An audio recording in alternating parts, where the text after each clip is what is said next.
मंडळी, मी जर तुम्हाला एक प्रश्न विचारला की आज देशातला विरोधी पक्षनेता कोण आहे, तर तुमच्यापैकी अनेक जण राहुल गांधींचं नाव घेतील. काही जण शरद पवार, उद्धव ठाकरे, ममता बॅनर्जी, अखिलेश यादव, अरविंद केजरीवाल, MK स्टॅलिन यांचीही नावं घेतील.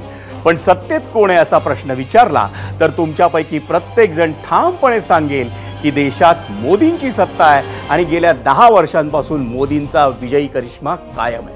आता तुम्ही म्हणाल की हे सगळं मी आज का सांगतोय, तर त्याचं उत्तर आहे इंडिया. मंडळी, इंडिया म्हणजे आपला देश नाही, तर इंडिया म्हणजे मोदी विरोधकांची आघाडी. जुलै 2023 देशात लोकसभेच्या निवडणुका वर्षभरावर आल्या होत्या. त्यात पंतप्रधान नरेंद्र मोदींचा विजयी रथ रोखण्यासाठी, मोदींची हॅट्रिक रोखण्यासाठी विरोधकांनी एकत्र येऊन एक आघाडी स्थापन केली आणि तिचं नाव ठेवलं Indian national developmental inclusive alliance.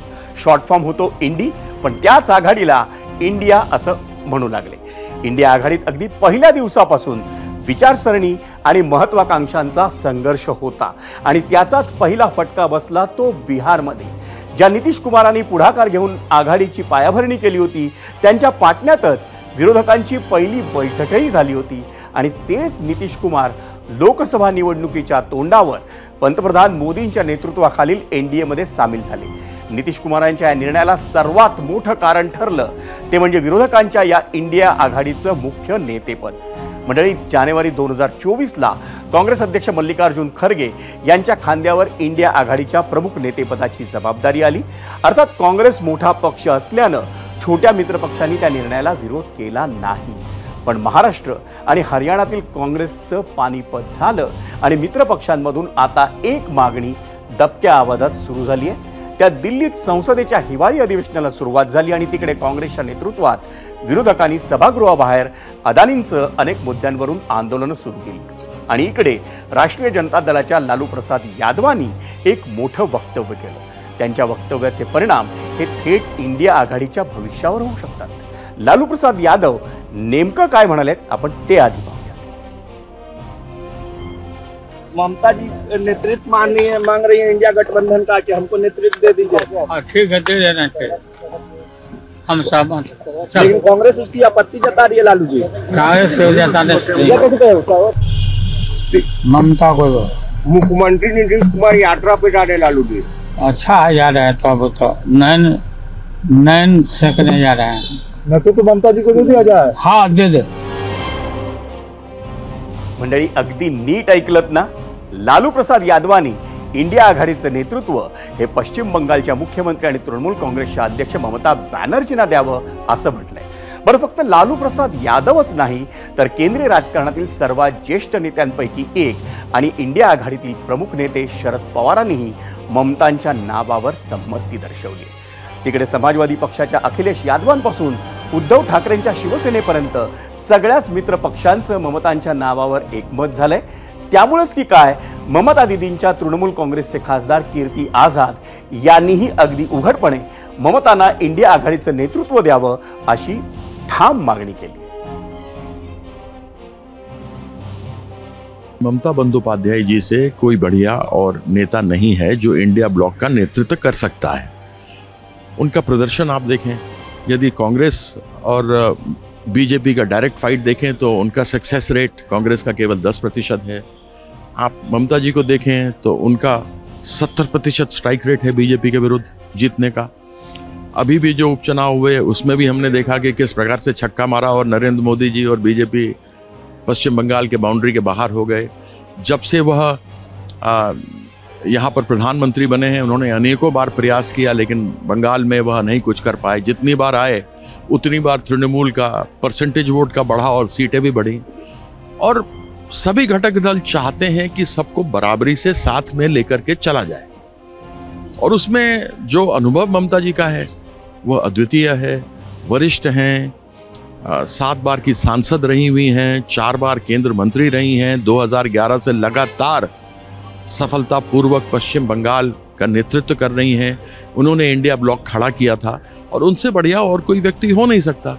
इसी कारण से वरिष्ठ लोग, भीष्म पितामह भारतीय राजनीति के पिता तुल्य शरद पवार जी ने ये बात कही, उद्धव ठाकरे जी की तरफ से आई, समाजवादी पार्टी की तरफ से आई, अब लालू जी भी उसकी पुष्टि कर रहे हैं।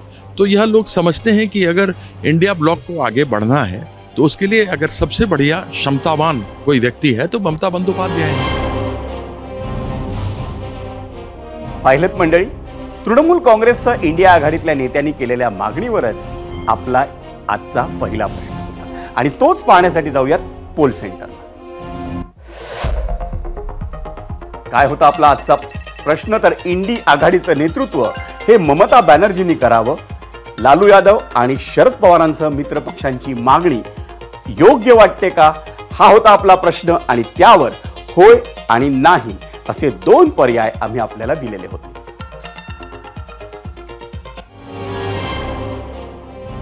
मंडळी, जसं मी आधीच सांगितलं की ममता बॅनर्जींच्या नावाला इंडिया आघाडीतल्या मित्रपक्षांमधूनच मोठा पाठिंबा मिळू लागलाय आणि अगदी ताजं उदाहरण म्हणजे उद्धव ठाकरेंच्या शिवसेनेचे खासदार संजय राऊत आणि शरद पवारांच्या राष्ट्रवादी काँग्रेसच्या खासदार सुप्रिया सुळे यांचंही म्हणणं आपण काय आहे ते ऐकूया।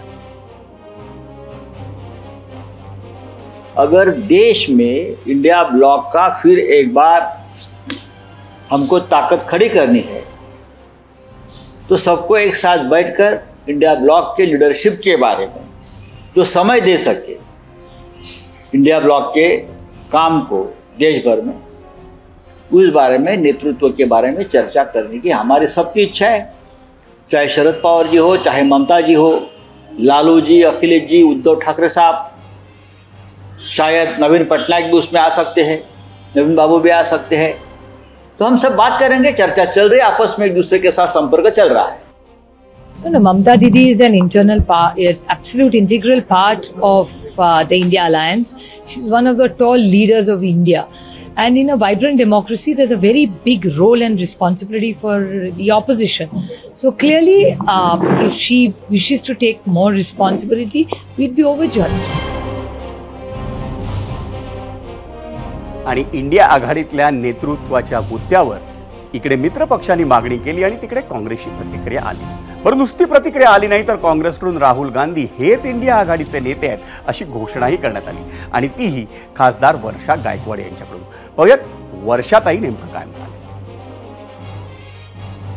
पक्षाचे नेते भूमिका घेतील आणि मला असं वाटतं की इंडिया अलायन्समध्ये पूर्णपणे सगळं आबाधित आहे। राहुलजींच्या नेतृत्वाखाली आम्ही रोज सगळेजण त्या ठिकाणी आंदोलन करत असतो, त्यावेळेस सर्व पक्षाचे लोक त्या ठिकाणी असतात, इंडिया अलायन्सचे सगळे लोक त्या आंदोलनामध्ये सामील होतात आणि म्हणून मला असं वाटत नाही की असा काही प्रश्न आहे। एखाद्याचं वैयक्तिक मत असू शकते, त्याच्याबद्दल मी प्रतिक्रिया देऊ शकत नाही।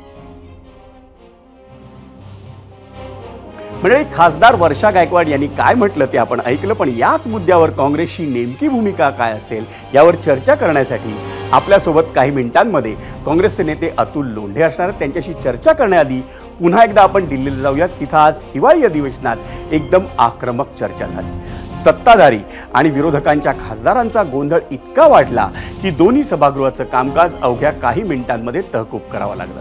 हिवाळी अधिवेशन सुरू झाल्यापासून संसदेच्या आवारात काँग्रेसकडून उद्योगपती गौतम अदानींच्या मुद्द्यावरून रोज आंदोलनं करण्यात येत आहेत। कधी विरोधक काळ्या रंगाचा मास्क घालून आंदोलनं करतात तर कधी विशेष मजकूर लिहिलेला टी-शर्ट परिधान करून आंदोलनं करतात। आज तर पंतप्रधान नरेंद्र मोदी आणि अदानींचा फोटो प्रिंट केलेल्या बॅग्स हातात घेऊन विरोधकांनी आंदोलन केलं। लोकसभेतील विरोधी पक्षनेता राहुल गांधी यांच्यासह विरोधी पक्षांच्या अनेक खासदारांनी आजही त्या आंदोलनात सहभाग घेतला।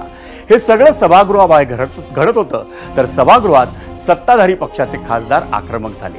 त्यामुळे गौतम अदानी यांच्यासोबतच्या कथित संबंधांच्या मुद्द्यावरून केंद्र सरकारला कोंडीत पकडण्याचा प्रयत्न करणारी काँग्रेस आता अमेरिकेतील अब्जाधीश गुंतवणूकदार जॉर्ज सोरॉस यांच्यासोबतच्या लागेबांध्यांच्या आरोपांमुळे अडचणीत सापडली आहे। भाजपनं जॉर्ज सोरॉस यांच्या मुद्द्यावरून काँग्रेसच्या केंद्रीय नेतृत्वालाच आरोपीच्या पिंजऱ्यात उभं केलंय। याच कारणांमुळे गेल्या 2 दिवसांपासून संसदेचं कामकाज सुरळीत होऊ शकत नाहीये। भाजपनं आखलेल्या या रणनीतीला काय आणि कसं उत्तर द्यायचं याची काँग्रेसला कदाचित नेमकी कल्पना येत नाहीये। अमेरिकी यंत्रणांशी संगनमत करून भारताविरोधात कट कारस्थान रचण्याच्या प्रयत्नात गांधी कुटुंबीयही सामील असल्याचा भाजपचा आरोप आहे। भाजपनं हाच मुद्दा संसदेत लावून धरला। काँग्रेस खासदार सोनिया गांधी यांचे जॉर्ज सोरॉस फाउंडेशनशी हितसंबंध असून भारतीय अर्थव्यवस्था अस्थिर करण्याचा त्यांचा प्रयत्न असल्याचा आरोप भाजपकडून करण्यात आला। या संपूर्ण प्रकरणात भाजप अध्यक्ष JP नड्डांनी राज्यसभेत कोणता आरोप केला आपण तोही पाहूया।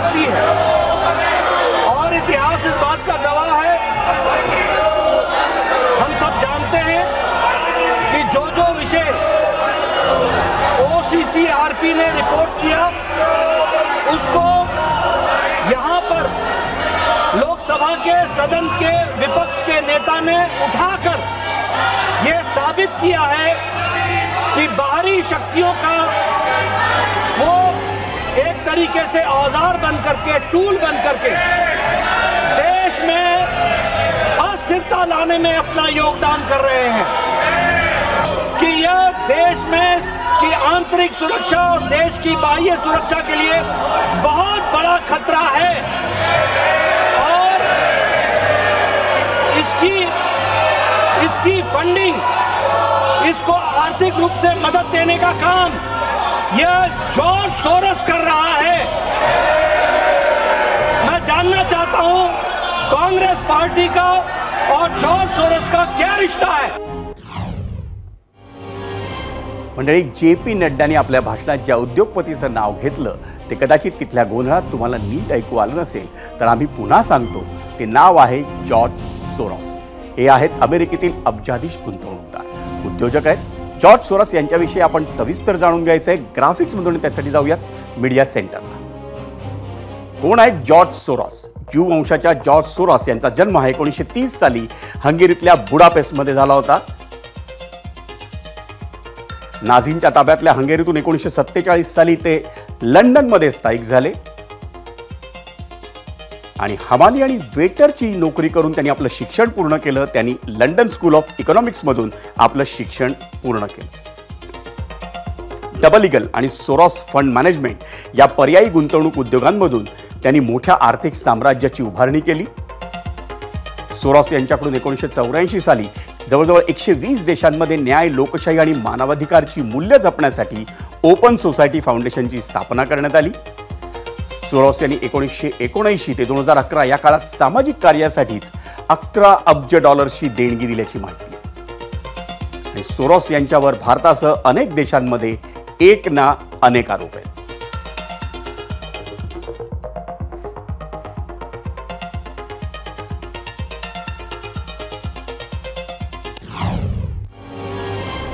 मंडळी, काँग्रेसचा सोरोस यांच्याशी संबंध असल्याचा आरोप भाजपनं केला आणि त्यावर काँग्रेसचे खासदार प्रमोद तिवारींनी उत्तर दिलं. जेव्हा ते उत्तर देत होते तेव्हा त्यांच्या शेजारी काँग्रेसच्या माजी अध्यक्षा सोनिया गांधीही बसल्या होत्या. सत्ताधाऱ्यांच्या घोषणाबाजीतही प्रमोद तिवारींनी सोरोस संदर्भातील जे आरोप होते ते सगळे आरोप फेटाळून लावले. जो कुछ भी नड्डा साहब ने कहा है पूरी तरह गलत, बेबुनियाद, सतही घटिया आरोप है. मैं इसका खंडन करता हूँ. दूसरा, मैं स्पष्ट कर दूं कि जैसे वो कह रहे हैं उन पे आधार नहीं, हमारे पास आधार है. एक न्यायालय ने संज्ञान लिया है 23,000 करोड़ रुपए की रिश्वत भारतीय जनता पार्टी की सरकार को दिया गया है, इनके अधिकारियों को दिया गया है. मंडळी, हे सगळे आरोप प्रत्यारोप सुरू असताना राज्यसभेत खासदारांचा आवाज इतका वाढला की सभापती जगदीप धनखड यांनी सभागृह तहकूब केलं. The House stands adjourned to meet at 11 a.m. on Wednesday, the 11th of December 2024. आणि तिकडे संसदेच्या आवारात सुरू असलेल्या विरोधकांच्या आंदोलनावरून फक्त राज्यसभेतच नाही तर लोकसभेतही संसदीय कामकाज मंत्री किरेन रिजिजू यांनी जोरदार टीका केली. आज लोकसभेचं कामकाज सुरू होताच सत्ताधारी खासदार वेलमध्ये उतरले. आपल्या जागेवर उभं राहून सत्ताधारी खासदारांनी जोरदार घोषणाबाजी केली आणि त्याला उत्तर म्हणून विरोधकांनीही घोषणाबाजी केली. त्याच दरम्यान रिजिजू यांनी काय टीका केली आपण तीही पाहूया. आपका शर्मनाक व्यवहार की वजह से जो सदन की गरिमा को ठेस पहुंचा है, आपको माफी मांगना चाहिए. और जॉर्ज सोरोस और कांग्रेस के नेतृत्व के बीच में क्या रिश्ता है और देश विरोधी ताकतों के साथ आपका क्या संबंध है, इसके बारे में भी आप यहाँ सदन में माफी मांगना चाहिए. और मैं आपको खंडन करना चाहता हूँ. संसदेच्या दोन्ही सभागृहांमध्ये सत्ताधाऱ्यांनी काँग्रेसला टार्गेट केलं आणि प्रामुख्यानं गांधी परिवार निशाण्यावर आला. अशा वेळी पलटवार होणार हे अगदी निश्चित होतं आणि घडलंही अगदी तसंच. आणि लोकसभेचं कामकाजही तहकूब झालं. सरकार जानबूझ के हाउस को चला नहीं रही है या फिर इनसे चल ही नहीं रहा है, मतलब इन काबिल नहीं है ये हाउस को चलाने के. क्योंकि आप देख रहे हैं हमारे जो प्रदर्शन हो रहे हैं 10:30 से 11 बजे तक होते हैं. जैसे ही हाउस शुरू होता है हम अंदर चले जाते हैं काम करने के लिए. काम हो ही नहीं रहा है. जैसे ही हम बैठते हैं ये लोग कुछ शुरू कर लेते हैं ताकि अर्जन हो जाए. और इनकी ये स्ट्रैटेजी है. मुझे लगता है ये बहस नहीं करना चाहते हैं. म्हणजे नुकतंच आपण खासदार वर्षा गायकवाडांना ऐकलं होतं. पण मित्रपक्षांच्या याच भूमिकेवर काँग्रेसची भूमिका आणखी सखोलपणे समजून घेण्यासाठी आपण जाऊयात गेस्ट सेंटरला आणि तिथे आपल्यासोबत आहेत काँग्रेसचे मुख्य प्रवक्ते अतुल लोंढे. अतुलजी, स्वागत आहे आपलं एबीपी माझाचा खास कार्यक्रम 0 ओव्हरमध्ये. अतुलजी, थेट मुद्द्यावर येऊया. आपण शरद पवार, लालू प्रसाद यादव यांच्यापासून अगदी संजय राऊतांपर्यंत इंडिया आघाडीतल्या प्रमुख मित्रपक्षांनी नेतृत्वावरून ममता बॅनर्जींचं नाव पुढे केलंय. या संदर्भात काँग्रेसची नेमकी भूमिका काय असेल? असं आहे की इंडिया अलायन्सची निर्मिती झाल्यानंतर ज्या पद्धतीचा लढा आपण दिलेला पाहिलेला आहे त्याचा लोकसभेमध्ये पडसाद दिसले. वोट फॉर डेमोक्रेसी या संस्थेने ज्या पद्धतीने एक्सपोज केला की 5-5.5 करोड मतं जे आहे ते मतं वाढवून 79 जागांवर जवळपास जो आहे तो घपला गेलेला आहे. आणि त्याच्यामुळे 240वर पोहोचले नाही तर हे 150च्या आतमध्येच भाजप जे आहे ते संपलं असतं. अशा पद्धतीनं चोरी करत असताना आपण सगळे एकत्र राहिलो पाहिजे आणि एकत्र राहून हा लढा जो आहे तो दिला पाहिजे. कारण की भाजपला घालवून या देशाची लोकशाही वाचवणं अतिशय महत्त्वाचं आहे. ते आपण पहिले केलं पाहिजे असं मला वाटतं. अतुलजी, हे तुमचं म्हणणं झालं. पण इंडिया आघाडीला एक मजबूत नेतृत्व हवंय, पूर्णवेळ नेतृत्व हवंय अशी मागणी उद्धव ठाकरेंच्या शिवसेनेकडून पुढे येते. याविषयी तुमचं मत काय? असं आहे की प्रत्येक पक्षाच्या कार्यकर्त्याला, पदाधिकाऱ्याला असं वाटतं की त्याचा नेता जो आहे तो प्रधानमंत्री झाला पाहिजे, मुख्यमंत्री झाला पाहिजे, एखादं संघटन असेल तर त्याचा प्रमुख झाला पाहिजे. त्याच्यामध्ये काही वावगं असणं गरजेचं नाही आहे. पण काँग्रेस असा पक्ष आहे की काँग्रेसने संपूर्ण देशभरामध्ये ज्या पद्धतीचे आंदोलन उभं केले, ज्या पद्धतीने राहुल गांधी यांनी कणखर भूमिका घेतलेली आहे. आज मोदींसमोर चांगले चांगले लोक उभे नाही राहू शकत. त्या सगळ्या संस्था हातात घेतलेल्या आहे. प्रत्येकाला जेलमध्ये राजद्रोहाचा गुन्हा, UAPA अशा वेगवेगळ्या गोष्टींची भीती दाखवत असताना राहुल गांधी ज्या पद्धतीनं ताकदीनं उभे आहेत आणि काँग्रेसचा कार्यकर्ता हा प्रत्येक गावात घराघरामध्ये आहे.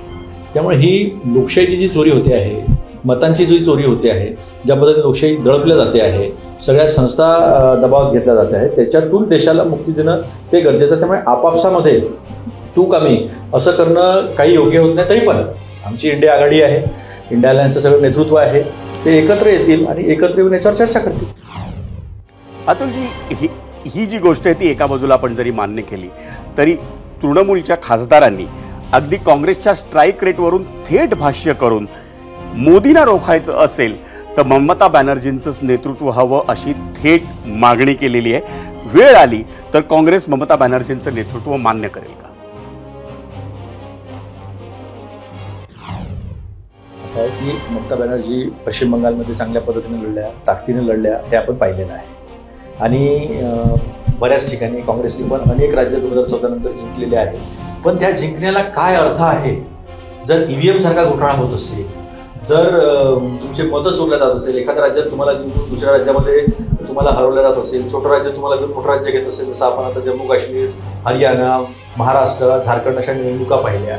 त्यामुळे कोण कणखर? सगळे कणखर आहे. राहुलजी कणखर आहेत, खरगेजी कणखर आहेत, ममता बॅनर्जी कणखर आहेत, उद्धव ठाकरेजी कणखर आहेत. सगळे कणखर नेते आहेत. मूळ ज्या ठिकाणी निवडणुकांचे निर्णय लागण्याचा जो प्रकार आहे तो हुडकून काढणे, त्या संदर्भामध्ये बॅलेट पेपरवर ह्या निवडणुका झाल्या पाहिजे. म्हणजे इंडिया आघाडी आपोआपच येईल. तरी पण हे सगळे नेते जे आहे अतिशय परिपक्व नेतृत्व आहे. हे सगळे अनेक वर्षापासून हे लोक राजकारणामध्ये आहेत आणि मात दिली. आणि सगळ्यांमध्ये मोदींची जी हुकुमशाही आहे, अमित शहाची जी हुकुमशाही आहे, त्याला उत्तर देण्याची ह्या लोकांमध्ये ताकद आहे. आणि आम्हाला असं वाटतं की ताकदीनं हे सगळे प्रश्न जे आहेत ते आता सोडवले आहेत. कारण की शेवटी जयद्रथाची 100 पाप भरल्यानंतर कृष्णाने दर्शन काढलंच होतं. आज आपण मार्केटवाडीमध्ये आपण माझं लाईन घेत आहे, मार्केटवाडीच्या लोक म्हणजे श्रीकृष्णाचं सुदर्शनच आहे. त्यांनी सुदर्शन काढलं. ही ठिणगी कधी वनवा होईल याचा आणि लोकशाही वाचवण्यासाठी लोक विधायक मार्गाने चाललेले आहेत. काही बांगलादेशसारखं आणि श्रीलंकेसारखं करत नाही आहे, विधायक मार्गाने चाललेले आहे. तर या अनुषंगाने लोकशाही वाचवणं अतिशय आवश्यक आहे. मला वाटतं इंडिया अलायन्स, इंडिया आघाडीचे सगळे नेते जे आहेत सगळे कणखर आहेत आणि सगळे सक्षम आहेत देशाला या संकटातून बाहेर काढण्यासाठी. अतुलजी, याच वर्षी जानेवारीच्या सुमारास मल्लिकार्जुन खरगे यांच्या खांद्यावर इंडिया आघाडीच्या नेतृत्वाची धुरा सोपवण्यात आली होती.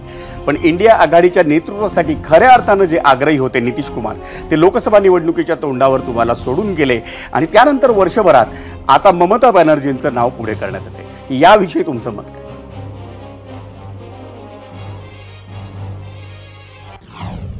सत्ताची युगांबद्दल काय बोलायचं? नितीश कुमार हे सत्तेसाठी तिकडे आले, तिकडून सत्ता जाता असेल तर तिकडे गेले. मोदींनी भीती दाखवली, काही आमदार चालले गेले सोडून, कोणी ईडीला घाबरलं, कोणी इन्कम टॅक्सला घाबरलं. अशा घाबरट माणसाची तुलना खरगे साहेब, राहुलजी गांधी, ममता बॅनर्जी, उद्धव ठाकरे या कणखर लोकांसोबत करण्यात काहीच अर्थ नाही. घाबरट आहे ते, घाबरल्याने गेले. आता जे उरलेले आहे ते सगळे ताकदवर. आता तो इंडिया अलायन्समध्ये त्या सगळ्या गोष्टी होईल. पण काँग्रेस हा जो पक्ष आहे, हा पक्ष संपूर्ण देशामध्ये विखुरलेला आहे. गावागावामध्ये हा काँग्रेस पक्ष आहे आणि सगळ्यांना घेऊन चालण्याची क्षमता काँग्रेस पक्षात दाखवलेली आहे. त्यामुळे मला असं वाटतं की राहुलजी ज्या पद्धतीचं नेतृत्व देत आहेत, ज्या पद्धतीनं संसदेमध्ये लढत आहेत, ज्या पद्धतीनं रस्त्यावरची लढाई लढत आहेत, ज्या पद्धतीनं त्यांनी 4200 किलोमीटर पायी चालले, त्याच्यानंतर त्यांनी एक यात्रा पूर्व ते पश्चिम अशी पूर्ण केलेली आहे. देश पालथा घालणारा जगातला एकमेव नेता आहे. हे जे काम शंकराचार्यांनी केलं, जे काम अनेक मोठ्या मोठ्या लोकांनी केलं, ते काम राहुल गांधीजींनी कशासाठी केलं? देश एकसंघ ठेवण्यासाठी केलं. आज एकसंघ राहण्याची गरज आहे असं आम्हाला वाटतं. अतुलजी, आपण या चर्चेसाठी वेळ दिलात त्याबद्दल आपले आभार. पण हा मुद्दा जो आहे इंडिया आघाडीतल्या नेतृत्वाचा, हा मुद्दा जोवर हा प्रश्न सुटत नाही, त्यामुळे या प्रश्नाची चर्चा ही पुन्हा पुन्हा होत राहणार आहे. धन्यवाद. मंडळी, इंडिया आघाडीचं नेतृत्व कोणी करावं या मुद्द्यावर आपण बातचीत केली हे काँग्रेसचे मुख्य प्रवक्ते अतुल लोंढे यांच्याशी. पण आता आपल्याला बातचीत करायची ती तृणमूल काँग्रेसचे समर्थक तौसीफ खान यांच्याशी, आणि ती देखील या गेस्ट सेंटरला मी स्वागत करतोय तौसीफ खान यांचं. तौसीफ जी, क्या आप कांग्रेस की लीडरशिप को एक मजबूत विपक्ष की तरह देखते हो?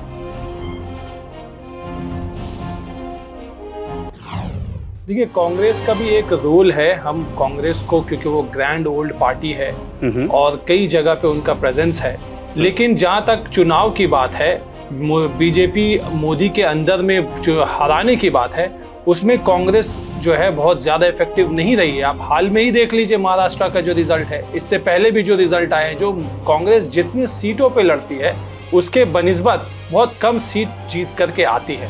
तो कांग्रेस को हम बिल्कुल, एक बहुत ही इम्पॉर्टेंट प्लेयर है कांग्रेस इंडिया गठबंधन में. लेकिन जहाँ तक सीट शेयरिंग की बात आती है, जैसे मैं आपको एग्जाम्पल दूँ तृणमूल के अगर एग्जाम्पल देता हूँ, तो बंगाल में सीट शेयरिंग का मुद्दा था. तो एक साल पहले से ही, 2024 के एक साल पहले से ही ममता बनर्जी की तरफ से ये बात उठी थी कि कांग्रेस सीट शेयरिंग पे एक एग्रीमेंट कर ले. लेकिन उनमें जो है काफ़ी देर किया और अल्टीमेटली ममता बनर्जी ने अपने कैंडिडेट्स डिक्लेयर कर दिए. तो कहीं ना कहीं थोड़ी सी कमी है कांग्रेस के पास में. सीट में चुनाव जीतने में, बीजेपी को हराने में उतनी ज़्यादा सक्षम नहीं है जितना कि उन्हें होना चाहिए. आप कह रहे हो कि कांग्रेस बीजेपी को हराने के लिए उतनी सक्षम नहीं है जितना उनको होना चाहिए, लेकिन क्या आपका राहुल गांधी के लीडरशिप क्वालिटी पे, नेतृत्व के उनके गुणों पे आपका भरोसा नहीं है? देखिए, राहुल गांधी जी को अभी अगर हम तुलना करें दूसरे जो लीडर हैं रीजनल पार्टीज़ के या अलायंस पार्टनर में, तो उनकी तुलना में उनकी जो है एक्सपीरियंस कमी है. और ममता बनर्जी के सामने अगर हम कहें तो हाँ, वो बहुत ही उनकी जो है अभी उन्हें सीखने की ज़रूरत है. और ममता बनर्जी की काफ़ी एडवाइस को वो फॉलो भी करते हैं. तो देखिए, ये एक लर्निंग प्रोसेस है जो वक्त के साथ जो है वो ठीक हो जाएगा. तफसील जी, इंडिया अलायंस की जो लीडरशिप की कमान है वो ममता बनर्जी के हाथों में सौंपी जाए, ऐसी मांग बहुत सारे नेताओं ने की है इंडिया अलायंस के. इस पर आपकी राय क्या है? ममता बनर्जी को लीड करना चाहिए इंडिया अलायंस को, ये कोई नई बात नहीं है. पिछले साल भी ये मांग हुई थी, लेकिन किसी वजह से इस पे जो है कोई सहमति नहीं हुई. और अभी क्योंकि हमेशा से ये डिमांड हुआ, जैसे ही अभी उपचुनाव बंगाल में हुए जिसमें 6-0 रिजल्ट आया, जो एक सीट जो बीजेपी के हाथ में था 6 में से, उसे भी ममता बनर्जी के तृणमूल ने ले लिया। उसके भी बाई इलेक्शन जो एमएलए से असेंबली सेक्शन में हुए उसे भी तृणमूल ने जीत लिया 6-0 में। तो और जहाँ तक महाराष्ट्र की बात थी तो चुनाव में बहुत ही जो एक्सपेक्टेड था उससे बहुत ही कम आए हैं सीट कांग्रेस को।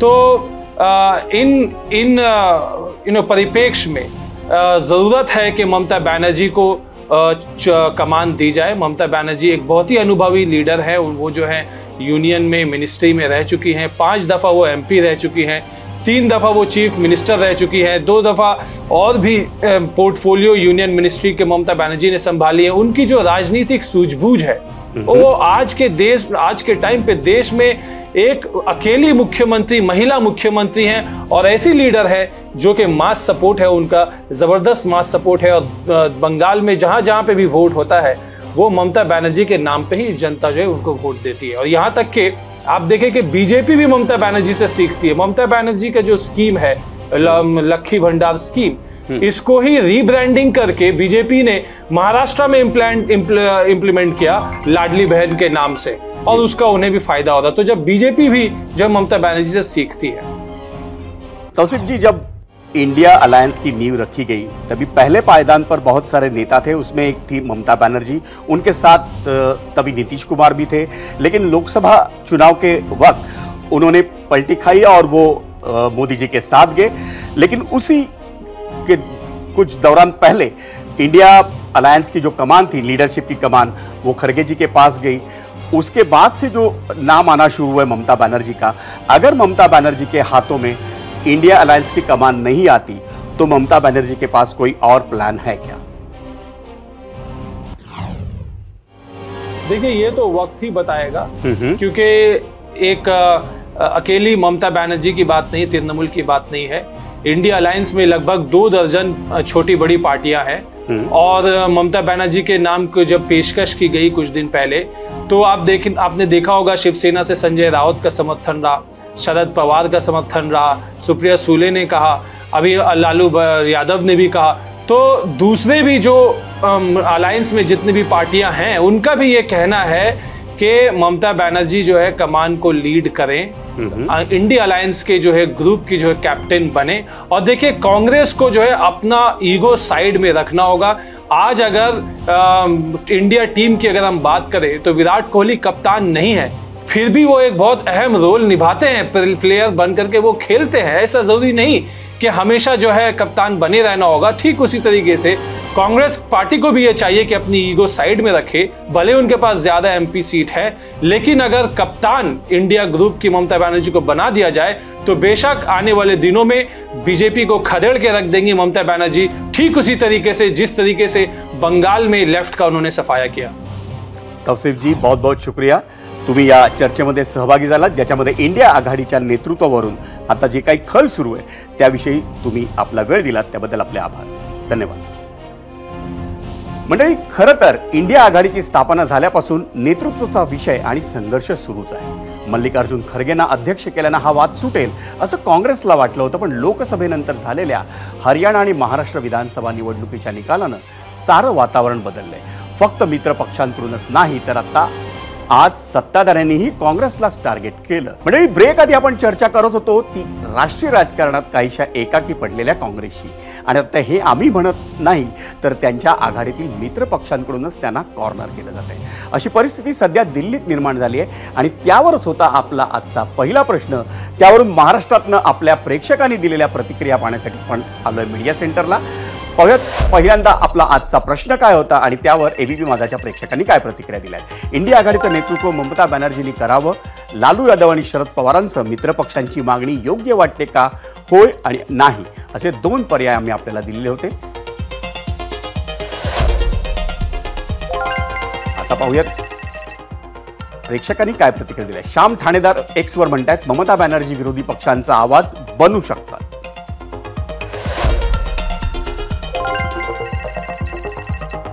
शंतनू गौतम एक्स वर म्हणतात, हेच म्हणणारे लोक आता खूप थकले, यांच्या हातात काही राहणार नाही म्हणून ममता बनर्जी यांचे नाव पुढे करून टाकले।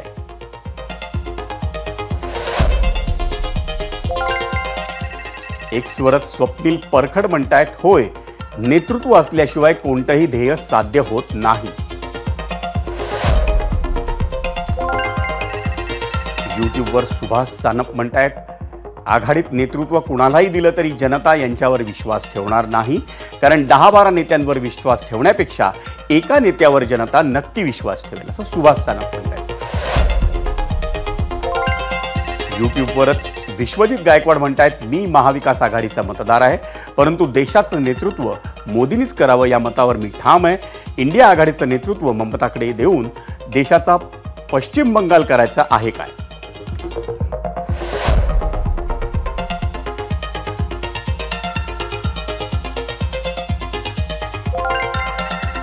युट्यूबवरच माणिकराव म्हस्के म्हणतायत, ममता दिदी पलटूराम आहेत, त्यासाठी इंडिया आघाडीचं नेतृत्व देणं म्हणजे पंतप्रधान होण्यासाठीची खेळी असू शकते, पण PM फक्त राहुल गांधीच राहतील.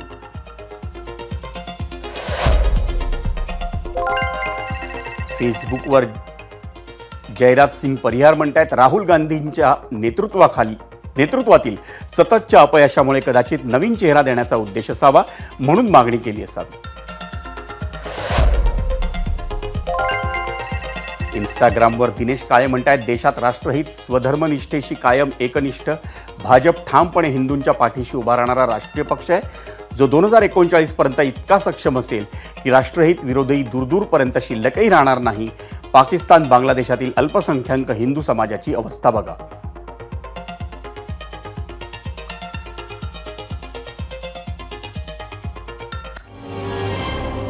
मंडळी, महाराष्ट्रातून आलेल्या ABP माझाच्या प्रेक्षकांच्या प्रतिक्रिया पाहिल्यानंतर आपण पुन्हा एकदा जाऊयात गेस्ट सेंटरला आणि तिथे इंडिया आघाडीच्या नेतृत्वाच्या मुद्द्यावर सुरू झालेल्या चर्चेच्या पार्श्वभूमीवर आपण संवाद साधूया ठाकरेंच्या शिवसेनेच्या राज्यसभा खासदार प्रियंका चतुर्वेदी यांच्याशी. प्रियंका जी, आपका बहुत बहुत स्वागत है. मैं आपको मराठी में सवाल पूछूंगा क्योंकि आप महाराष्ट्र से जुड़ी हुई है, आप हिंदी में जवाब दे रही है. प्रियंका जी, महाराष्ट्राच्या निकालानंतर इंडिया आघाडीत हालचालींना खूप वेग आल्याचं चित्र आहे आणि नेतृत्व बदलाची चर्चा सुरू झाली आहे. खंबीर चेहरा म्हणून तुमची पहिली पसंती ही कोणाला असेल आणि त्यामागचं नेमकं कारण काय? सबसे पहले मैं आपको बता दूं, जो महाराष्ट्र में चुनाव नतीजे आए उसके बाद महाविकास आघाड़ी एकजुट होकर, जब पहले दिन हमने बॉयकॉट किया था ओथ टेकिंग सेरेमनी का, सबने मिलकर किया था. प्रेस कॉन्फ्रेंस जो हुई थी मिलकर हुई थी. तो हम लोग एक साथ मिलकर जो कमियां रही, जो हमारी आगे वाली रणनीति होगी, जो लड़ाई होगी, वो हम लड़ते रहेंगे. फॉर एग्जाम्पल, जिस तरीके से इलेक्शन रिजल्ट्स आने के बाद पूरे महाराष्ट्र में जनता के बीच में कोई उत्साह का माहौल नहीं दिख रहा है और हम मांग कर रहे हैं, जिस तरीके से वोट शेयर इतना बढ़ा, इतना वोटर टर्नआउट जंप किया, उसकी जानकारी इलेक्शन कमिश्नर ऑफ इंडिया हमें दें और स्टेट इलेक्शन कमिश्नर हमें दें. अब तक स्टेट इलेक्शन कमिश्नर कुछ ट्वीट कर रहे हैं, ना ही उनका सिग्नेचर है उसमें, ना ही किसी तरीके का जवाब है. जो सवाल हम पूछ रहे हैं, हम ये तीनों चीज़ें एक साथ लड़ रहे हैं क्योंकि उसी के बाद इमीडिएटली पार्लियामेंट्री सेशन हुआ है. तो पार्लियामेंट्री सेशन में हम सारे रीजनल पार्टीज मिलकर हम लोग एक अम्ब्रेला में आए थे जो इंडिया गठबंधन है. इंडिया गठबंधन देश के संविधान और देश के प्रजातंत्र के बचाव के लिए आया है. तो वहाँ पर अगर कहीं कमी दिख रही है, जब भी इंडिया गठबंधन की मीटिंग होगी उस पर एक निर्णायक कदम उठाया जाएगा. पर वहीं पर ममता जी ने अपना कहा है कि वो ये जिम्मेदारी लेने को तैयार हैं. तो वो खुद एक सक्षम नेता हैं जिन्होंने 3 टर्म्स जीते हुए हैं. हाल ही के बाईपोल्स में उन्होंने भारतीय जनता पार्टी को हराया है और भारतीय जनता पार्टी का जो भी फेक एजेंडा और फेक न्यूज़ वेस्ट बंगाल में चला है उसको हार ही खाने का मौका मिला है, उसको बढ़ावा नहीं दिया है. तो एक सक्षम नेता हैं, काफ़ी सालों की उनकी लड़ाई रही है, एक्सपीरियंस रहा है. तो अगर वो उसमें भागीदारी लेने की बात करते हैं या जिम्मेदारी लेने की बात करते हैं, उसका स्वागत करते हैं. प्रियंका जी, अशी थेटच मागणी होते की इंडिया आघाडीचं नेतृत्व हे ममता बॅनर्जीनेच करावं आणि त्याविषयी तुमची भूमिका काय?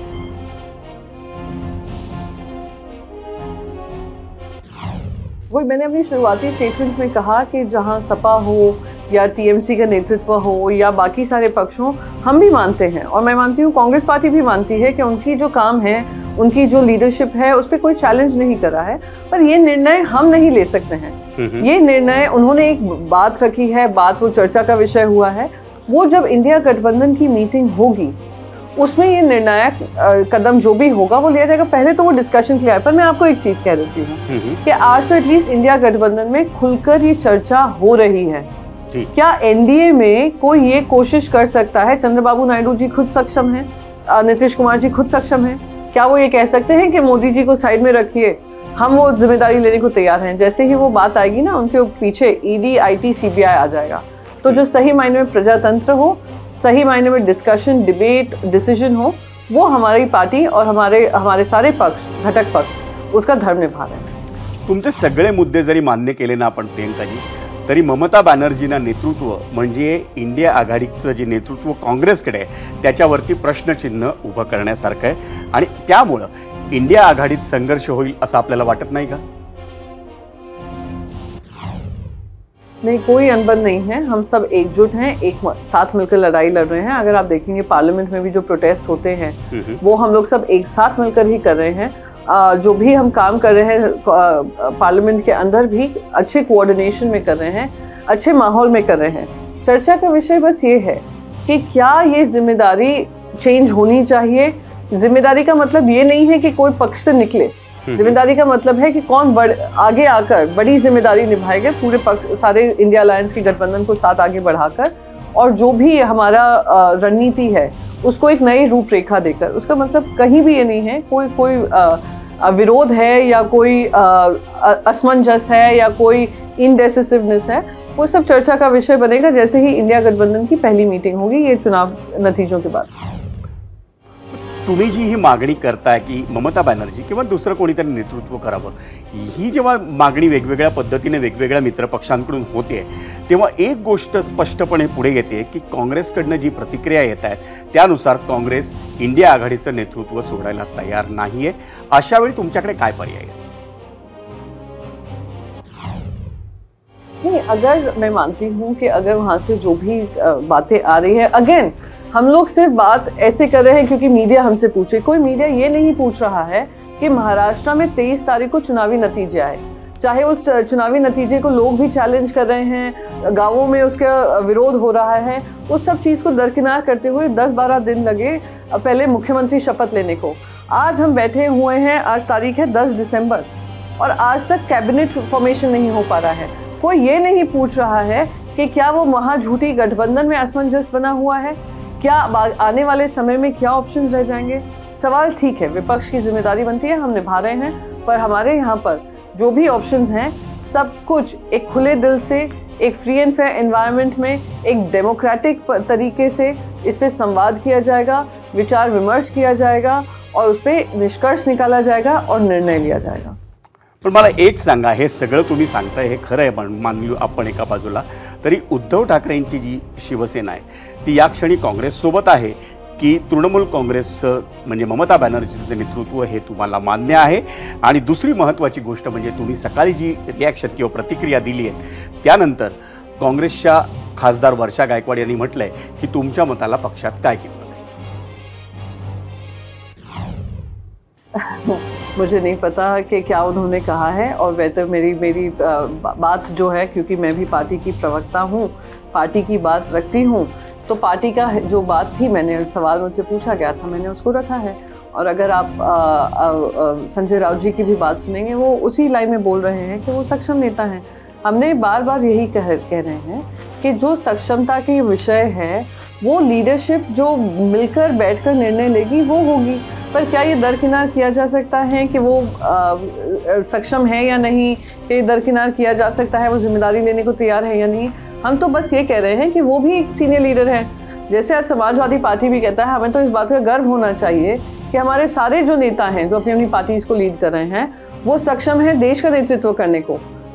वहाँ पर एनडीए पे प्रश्न चिन्ह होता है कि कोई अगर चंद्रबाबू नायडू जी हो या नीतीश कुमार जी हो, अगर ये सक्षमता अपनी बताने लग जाए या सर्टिफिकेट देने लग जाए, सबसे पहले उन्हीं का विरोध किया जाएगा। प्रियंका जी, पुढचा प्रश्न वेगळा आहे। ठाकरेंच्या शिवसेनेच्या खासदार म्हणून नाही पण एक राजकीय निरीक्षक म्हणून तुम्ही मला त्याचं उत्तर द्या। ज्या पद्धतीने आता राजकारण सुरू आहे, सत्ताधारी देखील काँग्रेसच्या विरोधात त्यांनी बोलतायत, ते काँग्रेसला लक्ष्य करतायत, पण त्याच वेळी जे इंडिया आघाडीतले मित्र पक्ष आहेत त्यांचाही काँग्रेस विरोधी सूर आहे। अशा वेळी काँग्रेस राष्ट्रीय राजकारणात एकटी पडली असं वाटतं तुम्हाला? ना कोई कॉर्नर हो रही है, ना कोई कॉर्नर कर रहा है। भारतीय जनता पार्टी जो गंभीर मुद्दे हैं उस पर चर्चा से ध्यान भटकाने को वो इसमें अपनी टांग अड़ाने की कोशिश कर रही है। कोई बीजेपी से जाकर पूछे ना कि अगर ये जिम्मेदारी चंद्रबाबू नायडू को देगी, क्या उनको एक्सेप्टेबल है? कोई उनसे पूछे ना कि अगर एकनाथ शिंदे कहेंगे कि वो जिम्मेदारी संभालना चाहते हैं, वो कह देंगे कि हाँ इंडिया की बागडोर आप संभालिए। हिम्मत ही नहीं है किसी में। और हम बात कर रहे हैं सक्षमता की, हम सक्षम हैं, इसलिए हम ये बात खुले मंच पर कर सकते हैं। और बार बार यही कहूँगी, कोई साइडलाइन नहीं हो रहा है, कोई कॉर्नर नहीं हो रहा है, कोई दबाव नहीं हो रहा है, एक अच्छे संवाद हो रहा है और संवाद का निष्कर्ष जो निकलेगा वो जनता के सामने आएगा। प्रियंका जी, ममता बॅनर्जींनी पश्चिम बंगालमधली जी विधानसभेची निवडणूक होती ती स्वबळावर लढवली होती, त्या इंडिया आघाडीत असताना दिल्लीत आता केजरीवालांनी स्वबळाची घोषणा केली आहे, पण तुम्ही इंडिया आघाडीत आणि महाविकास आघाडीत सगळ्यांसोबत आहात। मुंबई महापालिकेची निवडणूक तुम्ही स्वबळावर लढवण्याची शक्यता आहे का? देखिए, मैं पार्टी की प्रवक्ता हूं और पार्टी ने मुझे जिम्मेदारी दिल्ली में दी हुई है पार्लियामेंट में, वो मैं भलीभांति निभा रही हूं। जो भी निर्णय होगा वो आपके सामने जल्द से जल्द आपको बता दिया जाएगा। पर यहाँ तक जहाँ तक हमारा, मैंने आपको शुरू में ही कहा कि अभी जब ओथ टेकिंग सेरेमनी हुई थी, सेशन, एक स्पेशल सेशन हुआ था असेंबली का, उसमें हमने बाकायदा कहा था हम लोग तीनों मिलकर ये लड़ाई लड़ रहे हैं और तीनों उन्हीं मुद्दों पे लड़ रहे हैं जो जनता से जुड़े हुए मुद्दे हैं, जो इलेक्ट्रल डेमोक्रेसी से जुड़े हुए मुद्दे हैं, जो ईवीएम के छेड़छाड़ से जुड़े हुए मुद्दे हैं। हम तीनों पक्ष एक साथ इसकी आवाज़ उठा रहे हैं। प्रियंकाजी, धन्यवाद। इंडिया आघाडीतल्या नेतृत्व बदलाच्या मागणीच्या पार्श्वभूमीवर विविध मुद्द्यांवर आपण अगदी दिलखुलासपणे बातचीत केली, त्याबद्दल आपले आभार। मंडळी, जेव्हा जेव्हा वेगवेगळ्या राजकीय विचारसरणी ह्या एकत्र येतात तेव्हा तेव्हा कदाचित नेतृत्वावरून संघर्ष हा अटळ असतो आणि नेमकं तेच आता कदाचित इंडिया आघाडीत होताना दिसतंय। मंडळी, याच मुद्द्यावर आता वेळ झाली आहे आपल्या आजच्या प्रश्नावर लोकांनी दिलेला कौल पाहण्याची। त्यासाठी आपण जाऊयात पोल सेंटरला। आपला प्रश्न काय होता ते पाहूया। इंडिया आघाडीचं नेतृत्व ममता बॅनर्जींनी करावं हे लालू यादव आणि शरद पवारांचं मित्र पक्षांनी जे म्हटलं किंवा त्यांनी मागणी केली ती योग्य वाटते का, याच्यावर यूट्यूबवर मतं आली। 25,000, 73% प्रेक्षक म्हणतायत होय, 27% म्हणतायत नाही।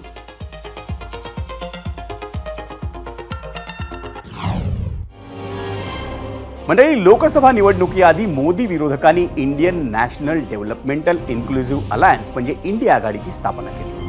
मोदींचा रथ रोखणं एवढ्या एकाच महत्त्वाच्या उद्देशानं काश्मीरपासून कन्याकुमारीपर्यंत अंतर्विरोध असलेले 2 डझन पक्ष आणि नेतेही एकत्र आले। काँग्रेसने या कामी पुढाकार घेतला।